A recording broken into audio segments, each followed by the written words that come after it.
Ini cuacanya cukup syahdu ya teman-teman, gerimis rintik-rintik, mudah-mudahan sampai kelar ya. Assalamualaikum warahmatullahi wabarakatuh. Selamat sore buat teman-teman dimanapun berada yang ada di Tegal sampai dengan Kepulauan Maroko. Mudah-mudahan dalam keadaan yang sehat walafiat, tanpa kekurangan suatu apapun. Ngopi, alhamdulillah. Kopi campur gerimis ya teman-teman, buat penambahan imun. Oke, sore ini saya akan coba mereview salah satu buah yang konon katanya masih berpredikat sebagai buah sultan ya teman-teman. Sedikit banyak tentu sudah pernah dengar atau pernah mencoba mereview, bahkan mungkin sudah bosan ya. Dan ini bobotnya medium ya, 8,5, hampir 1 kilo. Belum ya, ini sepertinya sudah matang tanpa kisut ya. Ada apa di dalamnya, seperti apa rasanya, apakah sama seperti mame sapote yang lainnya, kita buka sore ini ya teman-teman. Dan bismillahirrahmanirrahim, coba begini, mudah-mudahan sudah matang ya. Ini dari petik genap 6 hari.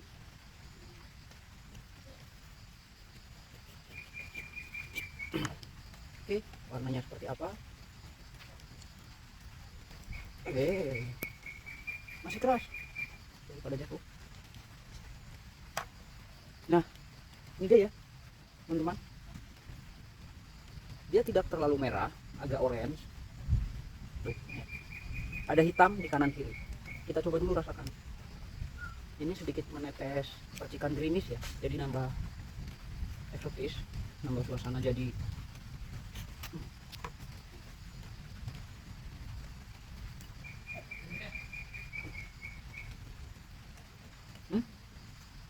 bentar.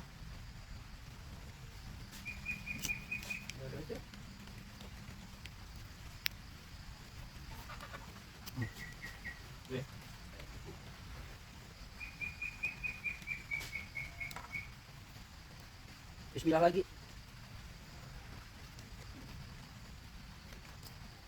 Ini manis.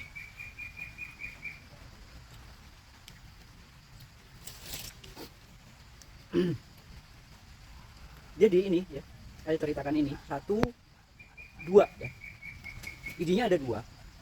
Secara konvensional mame sapote itu pada umumnya ya, garis bawahi pada umumnya dia memiliki biji 1, ataupun kadang-kadang yang bobotnya di bawah 0,4, dia bijinya cenderung kopong ya, bukan non biji ya, tetapi kopong, nggak ada bijinya seperti itu. Tetapi ada satu varian yang memang mungkin dia terjadi mutasi gen akibat penyebukan di awal dan lain sebagainya, dan induknya sudah ada cukup besar, dan rata-rata dia bijinya nggak 1, ada 2, 3, bahkan 4 ya teman-teman.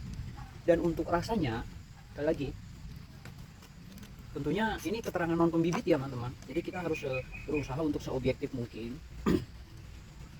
Dia lebih manis, mohon maaf ya teman-teman, lebih manis dari Magana, dan rasa ubinya dia sudah hilang ya, walaupun untuk tingkat kemerahan ini tidak terlalu merah.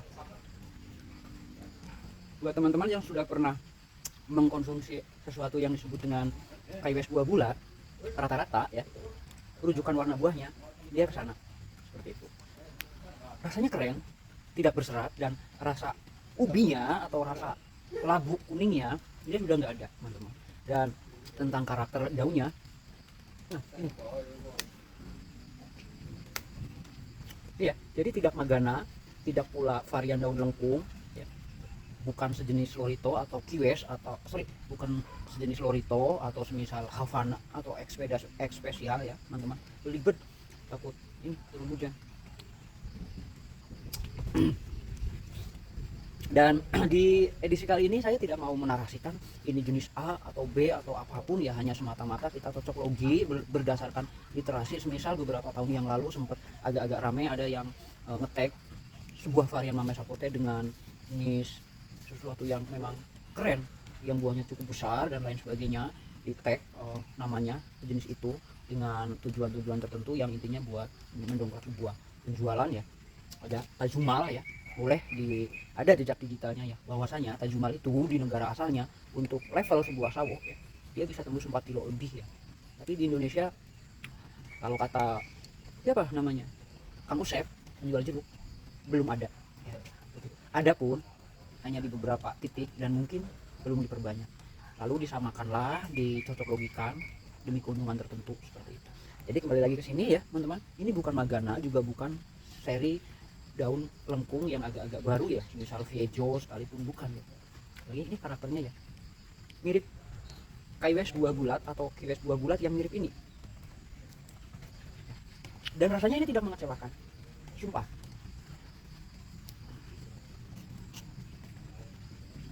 Dan tidak berserat. Kelembutan boleh diadu ya teman-teman. Itu serumnya ini lebih keren kemarin atau kemarin lusa ya dibuka, hanya saja karena sok sibuk, sok keren teman-teman, jadi agak-agak sedikit telat.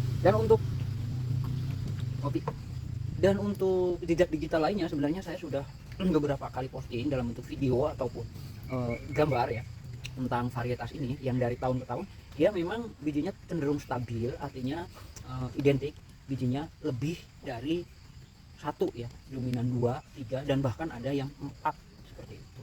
Jadi khusus buat para pengembang bibit dan lain sebagainya, menurutku ini keren ya. Pertama, keren dari rasanya cukup istimewa ya. Ini levelnya saya meyakinkan teman-teman ya, kita harus fair. Ini levelnya di atas Magana ya teman-teman. Dan keuntungan kedua, ini biji ini bijinya cukup besar ya, cukup bagus, bisa disemai untuk perbanyakan. Dan apalagi untuk saat sekarang pemuliaan bibit itu masih sangat dibutuhkan sesuatu yang disebut rostock ataupun seedling ya teman-teman. Kecuali kita misal punya keinginan mau menanam ini original ya, kita tanam dari biji tanpa proses grafting, nunggu sampai kita misal kakek-kakek buat anak cucu kita, itu lain cerita ya. Gak bawa sendok, ini keren seriusan. Nanti coba kita blender ya, kita bikin itu adonan.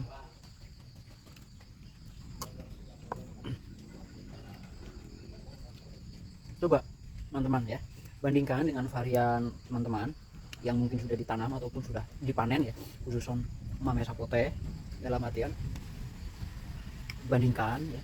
Dan buat teman-teman, saya selalu membuka ruang diskusi kecil di kolom komentar ataupun di video-video, kita beradu ide, berbagi cerita tentang pengalaman apapun tentang buah-buahan ya, selama kita masih bisa mempertanggungjawabkan data ya, bukan hanya sekedar konon katanya dan lain sebagainya seperti itu. Dan untuk seri ini ya hanya sekedar pembanding, walaupun mungkin saya bukan seseorang yang istilah kata berhak untuk memberikan nama ini. Saya di postingan-postingan terdahulu memberikan tag terhadap ini buah dengan sebutan Queen ya, merujuk ke bijinya yang lumayan banyak.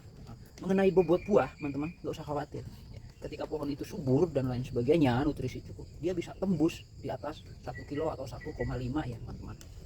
Karena tapi ketika pohon stagnan, ada salah satu indukannya yang stagnan setahun lebih, bahkan sampai ujung-ujungnya kelar kering ya, dia bobotnya 6 on, 5 on, dan itu pun masih bijinya masih ada 3 seperti itu. Dan bisa dilihat ya, ini warna bijinya juga solid, artinya buahnya sehat seperti itu. Karena salah satu manfaat dari biji itu sendiri ya teman-teman, paham ini. Yang pertama buat perbanyakan jenis buah itu sendiri atau tanaman itu sendiri. Yang kedua buat imunitas buah itu sendiri ya. Makanya ketika misal buat non biji artinya dia sudah turun satu level tentang sehat atau tidak sehatnya buah.